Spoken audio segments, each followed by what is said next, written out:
Hello, my name is David Bryan, and this is Curiosity Invited, a podcast inspired by endless curiosity. Tune in for an open-minded conversation about interesting and important things. Hello there, welcome to Curiosity Invited. I'm David Bryan, and today I'll be speaking with George Nickle. George Nickle, I've just recently met. He is running for city council for West Hollywood, and although you would be correct if you think of West Hollywood as part of Los Angeles County, it is indeed part of Los Angeles County, but it is a separate city. It is not part of Los Angeles City. So it's a separate city, its own city council, its own mayor, and it sounds like an interesting situation where progressive thought and progressive forces are bumping into each other in not so friendly ways. Pretty nasty, actually, at times. So it was an interesting conversation, and I hope you enjoy it. Welcome to Curiosity Invited. My name's David Bryan, and today I have the pleasure of speaking with George Nickle, a fellow I have actually only spoken to once before. And why am I speaking to George Nickle? Well, he seems like a nice guy, but that's not why.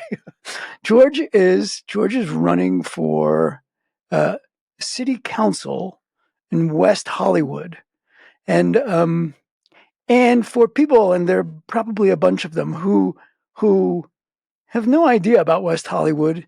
It is not Los Angeles, the city of it is in Los Angeles County, but it is not the city of Los Angeles. Could you say a word or two about, when it became a separate city, and what's the structure of the government, and why the hell are you running for city council?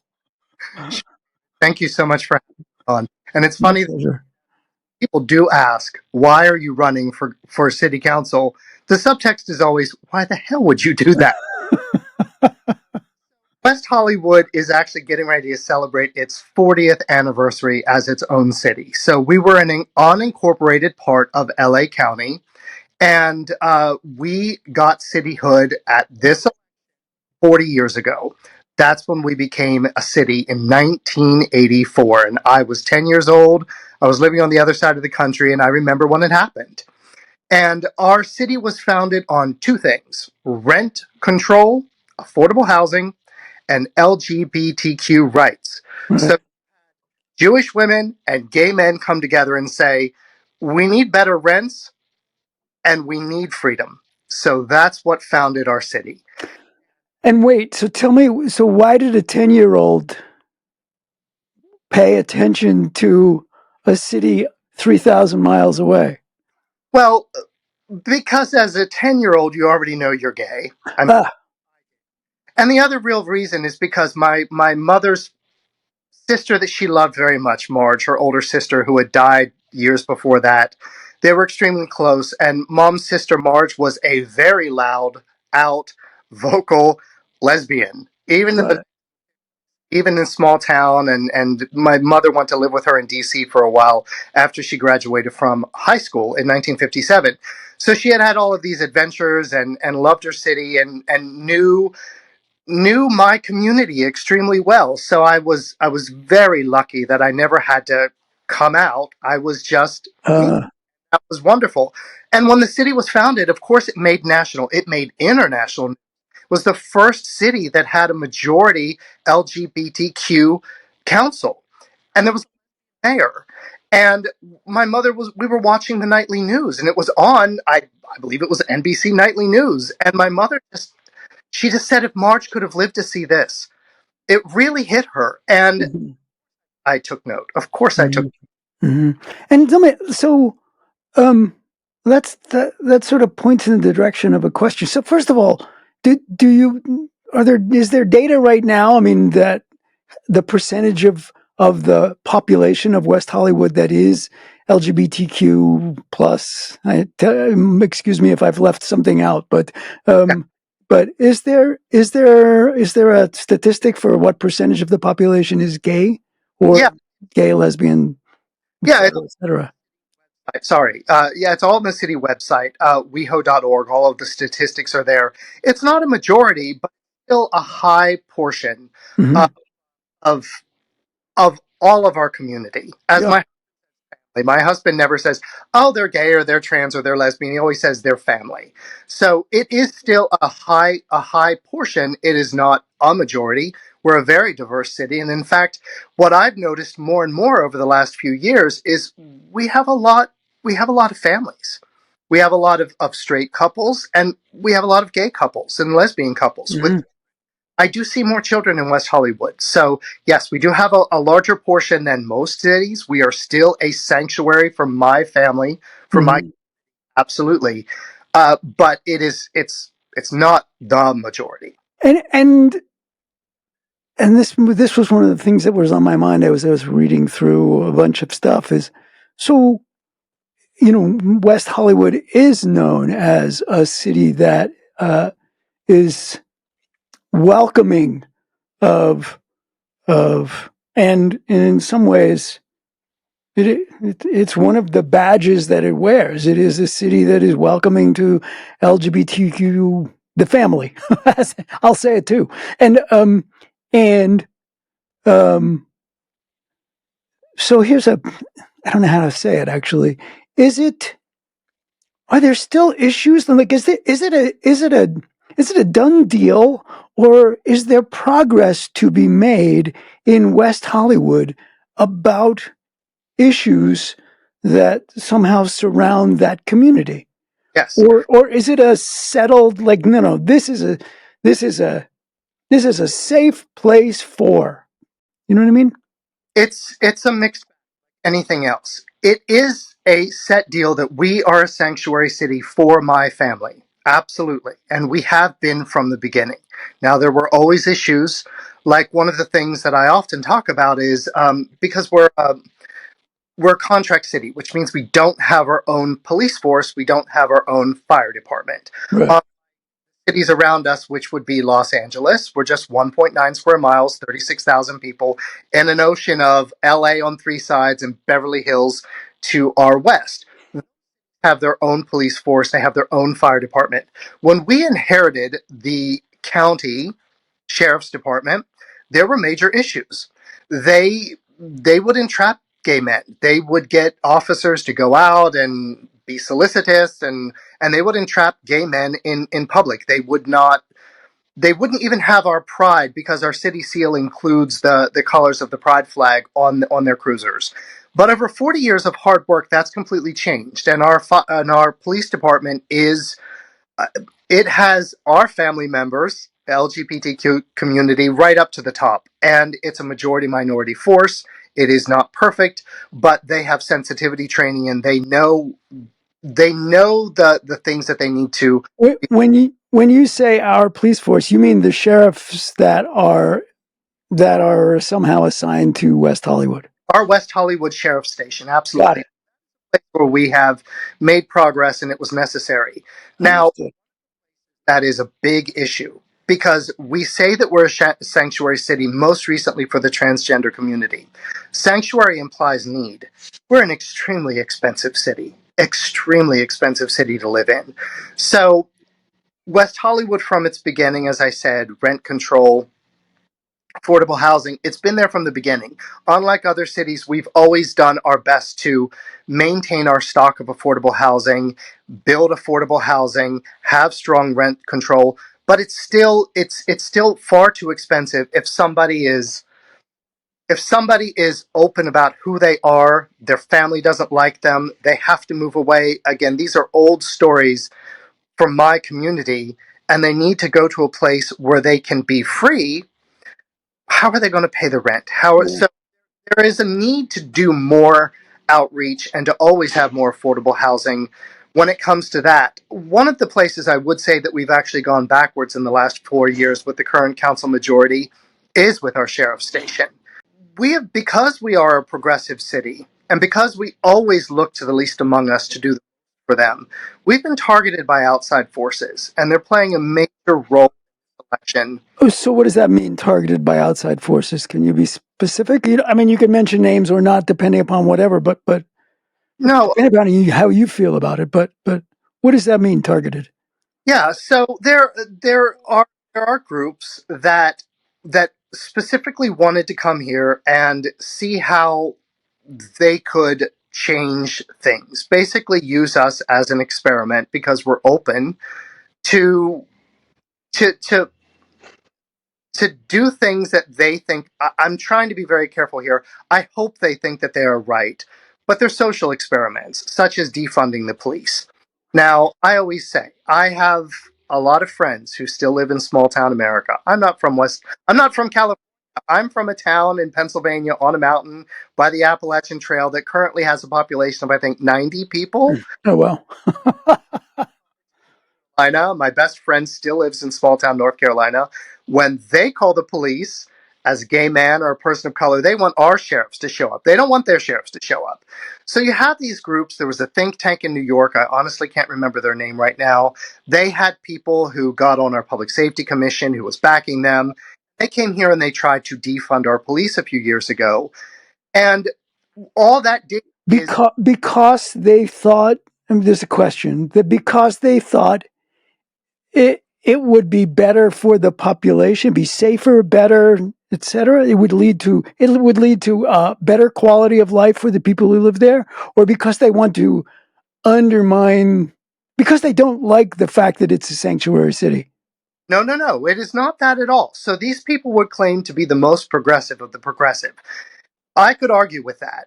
I could argue with that because I think that going to a place that has done 40 years of good hard work to build the kind of community police force where residents are volunteers and work there dedicated and the police force is responsive and they understand the needs of our community. I would think that coming here and trying to dismantle that is actually against what progressives do. We perfect the things that need to be fixed. We don't tear. And do you think that that is, or do you know, uh, the roots of their efforts, does it grow out of the dismay that sort of erupted after George Floyd was murdered, and so there was this sort of widespread police are bad, therefore we need to eliminate them, regardless of the fact that in this particular case, you're saying the police are incredibly responsive to the needs of the community, in particular. So is that Yeah, accurate? Yeah. accurate. And that's the problem. The problem is there is work to do. There is work to do in police forces across the country. I don't think anyone would deny that. But the problem is that if you come to the place where the work has already been done, Mm. because you have a progressive community that is going to listen, and then all you end up doing is doing harm. So we had a 137% spike in crime coming out of COVID. We had already lost police officers, sworn police deputies during COVID because there was less crime during COVID because people weren't on the street and we didn't need them. So we already had a force that was way below the national average. It was cut during COVID. And then coming out of COVID, you start to have a lot of crimes and they're much scarier crimes. And then you have these people come here rather than going to where real work needs to be done, where it would be harder to actually have results and do real work. And they come here and they fudge the numbers on how much officers are being paid. They aren't honest about the way we pay officers, which goes down to minutes because it's a complicated thing. It's a standard contract for all contract cities in the county, which the payment of an officer includes everything down to the sticky notes used in the station. Like we don't own the station. It's a county station. We basically pay for all of it. It's a package deal. So they pointed and they said these officers are being paid far too much, and then they actually moved forward. Because they're including all sorts of other things in addition to the pay that actually goes into the pockets of the officers. And the pay that goes to the pockets of the officers is a good, generous pay. What they ended up doing is they did end up, the person that I'm running against, the current mayor, did end up voting to cut two of our officers.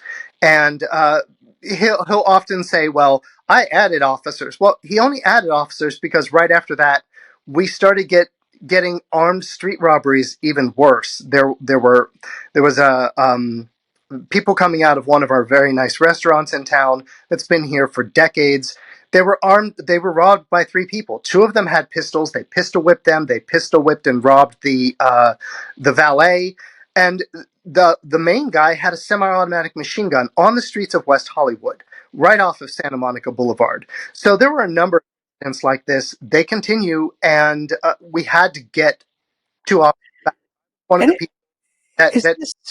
Sorry, sorry. and pushed to bring them back. So say about as far as the rights for my community, my family, when these efforts were made to defund, and you have to remember, I'm currently a public safety commissioner. Before then, I started a neighborhood watch group years ago because of crime and also quality of life issues for my neighbors. So I was already a neighborhood watch co-captain. So I spoke out against that. And when I spoke out against that, gay men who had come here decades ago, of my generation and older, I just turned 50 in June, so men of my age and older who really did not, were not as lucky to have the parents that I had. They might have had to leave their house when they came out. They had to have that sanctuary. They came here and they saw the evolution of the police, and they saw them eventually as the kind of force that had their back. They came to me when I wrote op-eds and they said, "This feels homophobic. You have an outsider, you have a straight person put on public safety telling us that all of the hard work that we've done is not good enough. And what you have as your protection, you shouldn't have. It's not progressive enough." They felt it was homophobic. They really, really did it very personally. So we still have work to do in the city as far as that. We do need to add more sworn police deputies the moment that they're available. That's really well. Maybe it's not to you, but it is. It is a complex twist and turn there as to what counts as progressive. Because to so many places in the world where sadly in the 21st century questions of sexuality and choice and those kinds of things are are way out on the fringe, and the idea that somehow there has to be a fight about, is it progressive enough? No, it would only be progressive if there were no police. Like, what? I mean, it's a little wacky. And yeah, And really, really bothers me is that it gives progressivism, a bad name. yeah, Or I have spoken to people in West Hollywood who want to buy guns. Who want to buy guns. We don't need we don't need civilians owning guns. This is they have every right to do it, but they should not feel the need. And these are people who are liberals, lifelong Democrats like myself, and it gives a bad name. I always say the very worst thing that you can do is to ruin a good idea is to implement it badly or to force it on people. mm, It yeah. I am one of those. Well, I think from the outside, I think everybody who knows me thinks of me as a liberal or left leaning, or some people think I'm way left. But I am. I've had several situations in my life where, were it not for the presence of guns, I'm not sure I would be here. So, I don't have that. I don't have that sort of like guns owned by responsible people are necessarily a bad thing. That said, I think it would be insane to have to replace, responsible, highly trained, highly practiced police officers with uh, episodically uh, hobbyist gun owners. I mean, nutty. Yeah, But and let me be very clear that this is just residents out of fear sure, thinking yeah, their plan. The plan had, and by the way, that a lot of this was pushed by the daughter of a billionaire who owns the LA Times. Okay, these are high level problems. These are and is people. this somebody who's running against you, or no? This is not. she was appointed to the Public Safety Commission that I currently serve on. She's no longer there. She came to the city to push through her pet project, and then she went off to Oxford to have a beautiful life. I shouldn't say that. I don't know their life experience, but having grown up in the Deep South as a gay Yankee young man who was poor, I Yeah. know feels like. I know the joy to have a place where you can be safe. But their plan was to take the money from sworn police officers and put that money into unarmed security people that would walk around the streets and to people that have um, training to deal with people who are mentally. So listen, the problem with that is I don't even see where we're at now 2 years into it with the expanded, it was called a care team that was supposed to deal with mentally ill people on the streets. Mm, Let one slip through recently because we're assuming a mentally ill, probably homeless person almost beat to death yet another valet a few weeks ago at a very well-known restaurant, attacked several other people, as last I heard is still on the loose. mm. Security ambassadors that they hired. I call this the privatization of public safety. Good liberals are supposed to be against privatization. They've expanded this force, but they can't do anything. They're they're there to give directions. They're there to be a presence. They have their place, but if things get bad, they're going to call the police. Sure. Um, yeah. So would you say? I know we started immediately focusing on this, but would you say that that is one of or the most significant issue uh, on the table in this current race for city council? Yes, public safety is the number one issue in West Hollywood. And again, I was beaten up a bit yesterday because the numbers, You don't mean that physically? We've been talking about that, right? not physically, because I talk percentages, because those are how I get things. As a public safety commissioner, I receive the crime statistics every single month. The numbers are up. They fluctuate as far as where they're at. Overall numbers are down when it comes to crime in West Hollywood year over year. But that's when you include things like somebody stole my catalytic converter, somebody robbed my locker at the gym. Oh, by the way, somebody stuck a gun in my face and robbed me in the street. So Right. together, they're down in August, month over month, a little over 7%. Year over year, August to August. But the problem is the really scary things, armed street robberies, assault with a deadly weapon gun, home burglaries, those things are up. And then people say, well, they're only up because, you had like 5 instances last year and now you have 8 instances. Well, I'm sorry. Zero is the number you want to go to. And the difference is, has it happened to you? Have you talked to somebody that this has happened to? I'm tired of talking to young gay men who live in West Hollywood or come here because it is our sanctuary who are robbed in the street, even during Pride. And when they're robbed, they're often called homophobic slurs as well. And just to be clear, so is this rise? Is there a sense that the rise in crime is sort of directed toward gay, lesbian, trans, LGBTQ people, and that's probably not clear yet because the numbers are low. But do you have a sense, or people have a sense that that is what's happening? That it's a withering of the sanctuariness of a sanctuary city? I would I Number one, we are being targeted. These people are outside forces. A lot of them are not even from the country. We have Colombian gangs, Romania. So we have gangs coming from other cities in California who are targeting our city. Now we are not alone in this. Los Angeles, Beverly Hills, all of these other places have this. We're being targeted specifically because, as I mentioned earlier, it's not terribly affordable to live in West Hollywood. We've gotten to be very trendy. So when we're trendy and we have a lot of nightlife, we have great bars and restaurants and nightlife along the Rainbow District, on Santa Monica Boulevard. Of course, the iconic Sunset Strip. We have the Whiskey and the Roxy and all of these places, the Rainbow. People know that they're going to be coming out of there late at night. They might be wearing nice watches. They're going to Yeah. have maybe they had a few drinks. Part of it is because of that. But I will say that when this is your sanctuary and it happens to you, and especially when those people call you gay slurs, Sure.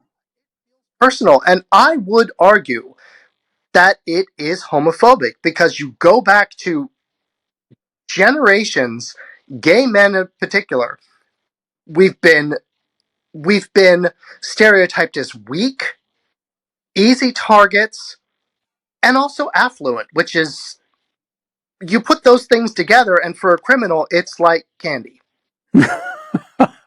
And are do you know the percentage of people on the city council who are gay or lesbian or etc.? Well, we have 5 members, and we have 2 straight women, a Two, lesbian, gay men currently, two straight women, a lesbian, and two 2 gay men, two gay men. as far as I understand the makeup. And there are how many seats are open at the moment? That are open. One of them, an incumbent, is not running, and she has her chosen candidate that is running for that seat. And then the other one is the current mayor, Mayor John Erickson, who is running for re-election. It would be his second term. He was elected 4 years ago. And when you say she has her chosen candidate, that means she's backing a particular person. It's not like she can Yeah, no. just get them. Yeah. Okay. You know how I talked earlier about those outside influences? One of Yeah. the main, a union, and I hate to even say union because I am pro-union. I represented actors for years as a manager. I trained as an agent. I worked closely with SAG, AFTRA. Unions made my life a lot easier because they always had the back of my clients. I'm a lifelong Democrat, okay? That means I'm pro-union, of course. I come from the blue collar of the blue collarist background possible. Right. I'm pro-union, but these people don't operate like a union. They move into cities. They try to take over city councils, which they did 4 years ago. 3 of the current 5 members are completely by this union. One of the members was basically moved here to run for city council. I think the first time she voted was for herself in the city. So the union is backing the current mayor and then the guy that was put there to replace the incumbent who isn't running. They're, And why does the union want? Why does the union want more power in the city council, more power in the city? Why? What do well, they want? What do they want to do that you're not doing? well, they've already done it and they want to continue it. So we have to go back to the fact that, as I say, we're a progressive city. So we're a good target for people that want to push things even further. It might be bad for progressivism and it might be bad for the city. Mm-hmm. So, and you also have to remember that one of the main ways the city of West Hollywood makes its money, and we're very lucky. We have a surplus in our city. We're a wealthy city. People love to come here. We're a beautiful place. We have a lot of nightlife, great hotels. We make a lot of money from those taxes that are raised in the hotels. So there are a lot of workers in those hotels. So what the union did when they in Unite Here Local 11, they did not negotiate with the hotel workers. I mean, with the hotels. The hotels were willing to negotiate because they had backed the majority of council, and council were there. They basically just negotiated with council, and they pushed through this hotel ordinance, which is complicated and actually and very difficult for the hotels to operate. But what's more important, what has really harmed the city, is they pushed through a minimum wage ordinance, and you know, I've seen the men and the women who own these local businesses. As I say, if you work beside the people that you hire, you're a mom and pop store. You have one location. It's a unique, interesting place that you can only find in West Hollywood that people come here for. It might have been around for decades. Those people who own those places went before city council and they said, listen, people need a raise. Now I'm talking about, after COVID, inflation starting. I went to my boss and said I need a raise. Everyone did. They did not have a problem with raising the minimum wage. Not a problem. There were other things that this union pushed through, things like paid time off for part-time workers, which get really, really complicated for a mom and pop business. And yes, they were able to say that they had an exemption to it, and so they had a year to get ready. But still, the bottom line is they're paying 20% more to operate a business in West Hollywood than Beverly Hills. Half a mile, a few blocks across the border. We're competing with businesses right over there. We're competing with businesses in Los Angeles. Mm. Our wages are way higher, but all of the things that they have to do are far more complicated and cost them more to operate. So they pushed this through because they had control of council. The woman who is the incumbent, who is not thankfully running for re-election, she sat up there and she looked at these mom and pop store owners and she said, "I am unwilling to negotiate." And that was it. That was it. It was pushed through. So the union, they know that I'm favored to win one of these two seats. If I win one of these two seats, we have a new common sense majority. I have been endorsed by Council Member Lauren Meister and also by Council Member John Heilman. And John Heilman was a founder of this city. He was on the original council when it was founded 40 years ago. He, They've he hasn't been on ever since, right? almost every Wow. but there have been a few years here and there where he wasn't. Yeah. So we would have a new common sense majority. And they know that we would have to relook at the paid time off portions of that. We have to be responsive to our local businesses. Our local businesses are closing. We've lost so many mom and pop stores. People go down the street and we have a bunch of empty storefronts. And are you saying that the workers and the business owners are both willing to sort of hash it out, but that the city council has sort of passed these, has sort of said, yes, this is fine. And I mean, is there a solution to this that is both uh, responsive to the needs of the mom and pop store owners, and at the same time, you said it before, it's expensive to live in West Hollywood, and so people need a raise. And is it your sense that there's a solution that is somewhere in there? Yeah, there has to be a solution because we all have to work together.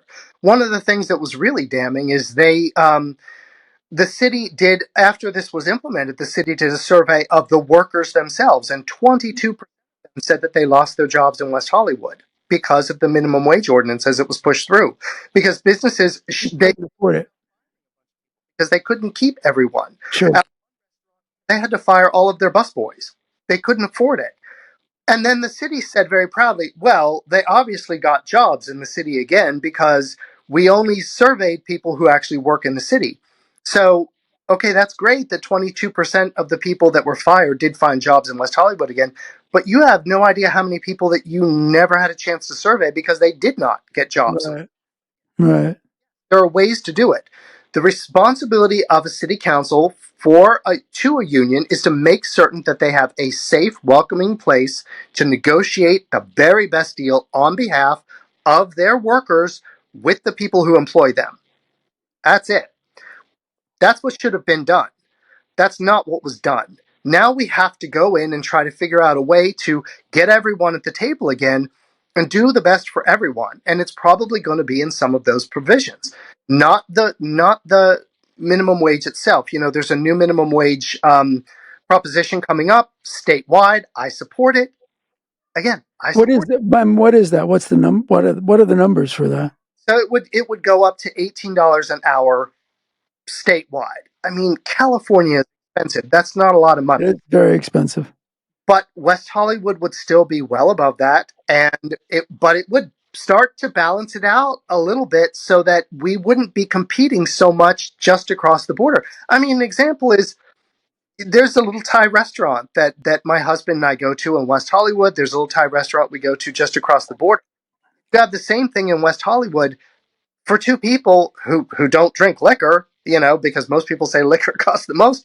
I mean, here it can easily be 75, $80 for people right across the border. It's still too much, but it can be 50. Same thing. Wow. Just as nice of a restaurant. Yeah. Yeah. we just have to get everyone at the table, and they are doing everything they can to keep me from being elected. They're knocking on doors. They have people out everywhere. They've spent tens of thousands of dollars against me and me alone. They've spent against two other candidates, but nowhere near that. And they're knocking on doors, and their talkers are telling people that I'm a Republican. I I in 1992 I have been a registered Democrat since, and I have voted in every election at every level of government and straight Democratic ticket. Every This is what they're reduced to. Yeah. Wow. Yeah. Wow. And yeah, you're the big bad wolf, apparently, huh? And as I always say, I never plan to be a politician. I've never run for public office in my life. I did not move here to work at City Hall or to run for City Council, and there are other people who did. I'm only a politician because I'm a fed up resident. That's what made me a politician. Is city council in West Hollywood a full time job? In other words, you're no. No. Everybody on city council would have another job. Yeah, I absolutely. mean, And right. Yeah. most people in City Council, they've never have their place and they're wonderful, but they don't work in the listen. I'm in sales. I have to make certain numbers. I have to make, or if I don't, the Yeah. people at my company where I work, they don't have jobs. So I have to keep business flowing. I have to expand business. I, most of Is there an anti-business attitude of some of the people that are opposing you, or is it, or or is the damage to businesses sort of epiphenomenal? Right, it would be the consequence of what they're doing, and not they're out to undermine because business is bad. well, that's it. They absolutely have been creating divisions where there should never have been divisions. Absolutely. It's the people against the police, it's workers against business, Mm-hmm. it's them. It's really nasty. They've been doing it now for at least the last 4 years once they gained complete control of council. And yes, the rhetoric against businesses is they make no here's the real problem. They make no difference between Target, we have a Target in West Hollywood, and hi, I have a dry cleaner that my father founded and I hope to pass along to my kid. It's one location. We've been here for 35 years. Right, They talk about all of these businesses that as business.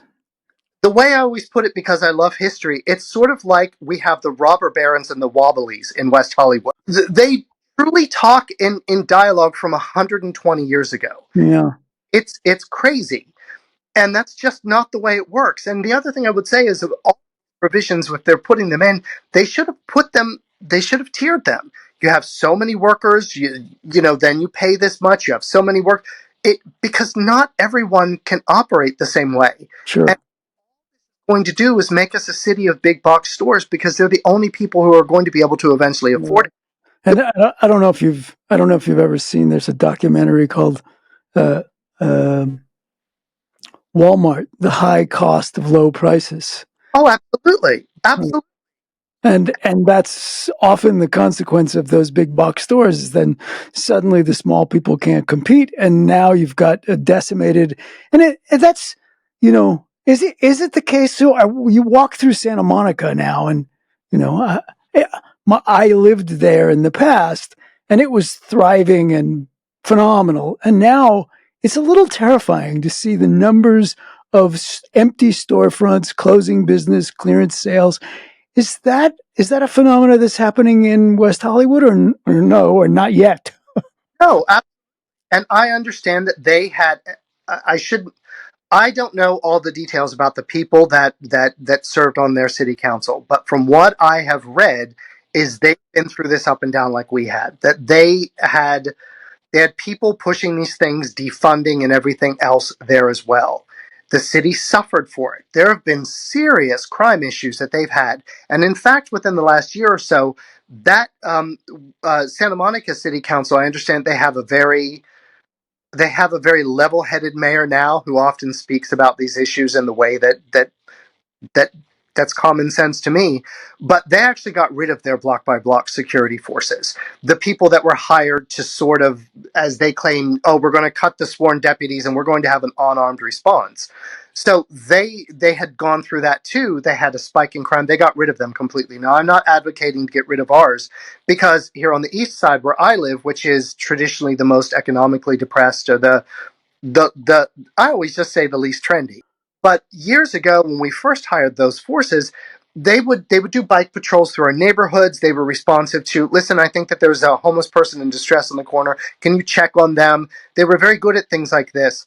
But once they were held up as, we're going to get rid of these sworn police officers and we're replacing them with these unarmed people, they got a really bad rap, and they don't want it. They are Yeah. not think they're police. They don't want to be police. Yeah. Yeah, we're having a lot of the same problems in West Hollywood as Santa Monica has dealt with. I mean, you go to 3rd Street Promenade, it's not what it was 20 years ago. Oh my God. Oh, It's I mean, honestly, I really found it terrifying walking through Third Street Promenade. Sort of my last reference to it was when I was living there, which was 11 years ago and 12 years ago, and it was. I mean, it was packed. It was thriving. It was festive, and you could practically hear the coins dropping from the sky. Commerce was big and vital, and there were places for people to go. And there, I mean, I couldn't believe the number of empty storefronts. I mean, just it might have been 40%. I mean, as I was walking through, it was just like what, and it was relatively empty, mhm. not empty, but relatively empty. Yes. It was amazing, really. And if somebody were to come back to West Hollywood after, say, 10 years away, they would have a very similar reaction here. The Sunset Strip, the famed, amazing, legendary Sunset Strip, is dead. Is it There's, really? it's dead. We have got to do all that we can. And the other thing, as I say, is having been in business for years myself, when you're starting a new, it's not just a matter of keeping the businesses we have here, it's attracting new business. Sure. One of the main things that you need to be able to do when you're starting a new business is you have to be able to plan 1 year, 2 years in the future. It may be a while before you even start to make money. You have to be able to plan. Well, if you have a city council that is suddenly going to pull the rug out from under you, completely change your Right. the way you hire people and everything else, because an outside force suddenly decides that, oh, I put them in office and now this is what I want them to do, you can't attract new business because you have no. Yeah. It, If I'm the business person, I'm looking elsewhere. and if you have forces that are beyond all of our control, like technology. Amazon has changed everything. So Totally. mortar stores, when they do survive, they're going to have stuff you can't find anywhere else. Now, the thing that makes that a little more difficult is a really unique store with handicrafts or whatever else, or something you can only find anywhere else. It's a hard proposition, and that's why I am in favor of the city doing something to create incubators. When you have these empty storefronts, it's hard for the people that own the buildings to take a risk on somebody that may not survive a year. It's expensive to hire somebody to rent those places when people Sure. repaint them and everything. But if the city were to say, listen, we're doing something, tax cuts, incentives, whatever, to back this small business, because they present it to us, and it's a little risky, but it's a really cool idea, and it's Yeah. exactly what we come here for. That we've got to have outside of the box thinking. Yeah. And so, man, I'm watching the time, so we're close. But so do you have a list of I don't need you to read a whole list or have one available, but are there things that are so high on your list that you know you get, it goes your way, you're elected, you're on city council. What do you start with? Yeah. So number one is public safety. Public safety. We have to implement the new technologies that I've been behind, and I always say I'm unfortunately behind them. I've read 1984. I don't want to be behind them, but things like drones, the drones as they would be used in our city are responsive. Say somebody calls and says, "Hey, there's a guy on my corner. it looks like he has a gun. Well, rather than sending the police in, the police have to protect themselves, and they have a very short amount of time that they need to respond when somebody has a weapon. Um, well, if you send a drone first and the drone is flying overhead and looks, they can tell what that guy has in his hand. You know, what if he has a pair of sunglasses and it looks like a gun from a distance Yeah. to him? So things like that. We have to look at hiring more officers, more sworn deputies. There's a shortage in LA County. Recruitment is down again because of the defunding efforts. It's been made a less than Yeah. profession.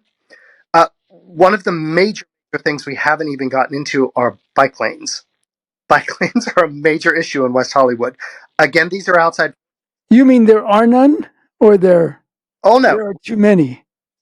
we have bike lanes, but again, we have outside forces. There's a group called Streets for All that goes around and they back a lot of these candidates who are also backed by Unite Here, also backed by the Democratic Socialists of America. They back a lot of these candidates. They put money behind them. Listen, I participated in their forum. I will go anywhere and speak to anyone, and they are backing the two people that Unite Here are backing completely. And what they want is one of our streets is Fountain. Fountain is a very well known street in West Hollywood. People use Right. it. Traffic is there's a lot of traffic in West Hollywood. You So bet. do is they want to take away they want to take away car lanes. So they want to take away most all the parking, if not all the parking on they want to put in protected bike lanes and they want to reduce the traffic, the car lanes to one in either direction. Oh wow. And they claim that it's going to help climate change. Well, all it's going to do is have cars sitting, idling, spewing out fumes. Wow. It is going to be an absolute disaster in every single way because you already can't find parking. There's not been proper outreach to residents. And the kicker is they have not even had proper outreach to our first responders. So when you put in those protected bike lanes, if you're on the street and you think of a fire engine, an ambulance coming behind you, what do? You pull off to the side. You let them take as many road streets as possible. Number one, there's a protected bike lane. Number two, you've already reduced the number of roads that these big rigs need to get through. They want to have input. They've not been talked to. And the current mayor says that I'm running against, he always says, well, there are no plans yet. Well, there are plans enough to get an $8.2 million grant from the state to do this. And in the grant, it specifically says, we're taking away parking, we're putting in bike lanes, we have a start date, we have an end date. Those are plans enough.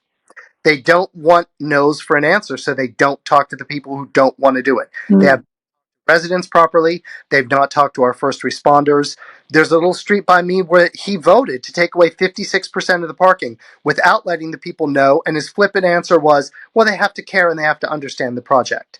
Well, no, you don't expect your city council to do things to you like that. Well, George, what else is there that you want to say before we sign off?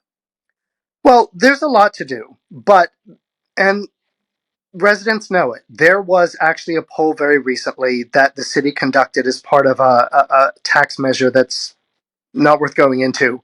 But I could tell that they had done a right track, wrong track question in that poll, but the city didn't release it. I actually had to do a public information request to get the answer to that. And the answer was only 33% of residents feel the city's going in the right direction. 48% feel it's going in the wrong direction. Those are abysmal numbers for incumbents. And that's what 4 years of them being in control, that's what it's gotten us. This is a change election. People are tired of divisions. They just want local government to work efficiently and with common sense and to get us back on track. That's it. We have to help our homeless population that we already spend millions of dollars on, but not effectively. We absolutely have to make our streets safer. I can't guarantee that nothing bad will happen to you, but I can guarantee it will be my number one priority. And we just need to get moving forward. Yeah. Well, George Nickle, it's a pleasure. It's a pleasure getting to know you a bit. Good luck. And I know it's a race to the finish line, and you don't get to let up until you actually cross that line. So So you need your energy and your rest.